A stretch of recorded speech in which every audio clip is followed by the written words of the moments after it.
Kunnamkulam custody മർദ്ദനത്തിൽ പോലീസിനെതിരെ പ്രതിപക്ഷ സർക്കാർ ഇതിനകത്ത് നേരത്തെ എടുത്ത സ്റ്റാൻഡ് തന്നെയാണ്. നടപടി ഇല്ല എന്ന് പറഞ്ഞാൽ വളരെ എളുപ്പമാണ് കോൺഗ്രസ് തീരുമാനിക്കുന്നത്. അവരാരും വീട്ടിൽ നിന്ന് പുറത്തിറങ്ങില്ല. ആദ്യം ഈ കാക്കി വേഷം ധരിച്ച് അവരിനി പോലീസിൽ ജോലി ചെയ്യാം എന്നവർ കരുതണ്ട. ഞങ്ങൾ ജയിലിൽ പോയാലും, ഞങ്ങളല്ല, ഞാനടക്കമുള്ള ഞങ്ങൾ ഈ കാര്യത്തിൻ്റെ പുറത്ത് ജയിലിൽ പോയാലും അത് നടക്കില്ല. ഇതേവരെ കാണാത്ത സമരം കേരളം കാണുമെന്ന് സർക്കാരിന് മുന്നറിയിപ്പ്. പ്രതികരണം മർദ്ദനമേറ്റ സുജിത്തിന്റെ വീട് സന്ദർശിച്ച ശേഷം.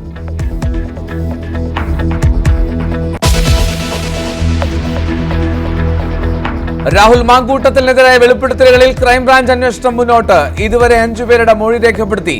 പരസ്യ വെളിപ്പെടുത്തൽ നടത്തിയവരുടെ മൊഴിയെടുക്കൽ അടുത്തയാഴ്ച ഉണ്ടാകും. ഗർഭചിത്രം നടത്തിയവരെയും സംഘം ഉടൻ കാണും.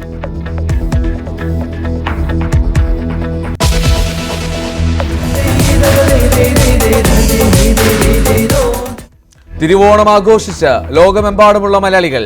ശബരിമലയിലും ഗുരുവായൂരിലും വൻ ഭക്തജനത്തിരക്ക്. മഹാബലിയെ വരവേറ്റ് തൃക്കാക്കരയിൽ പ്രത്യേക ചടങ്ങുകൾ. മലയാളത്തിൽ ആശംസ നേർന്ന് പ്രധാനമന്ത്രി.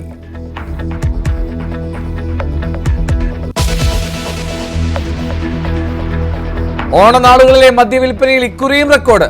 12 ദിവസം കൊണ്ട് വിറ്റത് 826.38 കോടിയുടെ മദ്യം. വിൽപ്പന കൂടുതൽ കരുനാഗപ്പള്ളി ഔട്ട്ലെറ്റിൽ.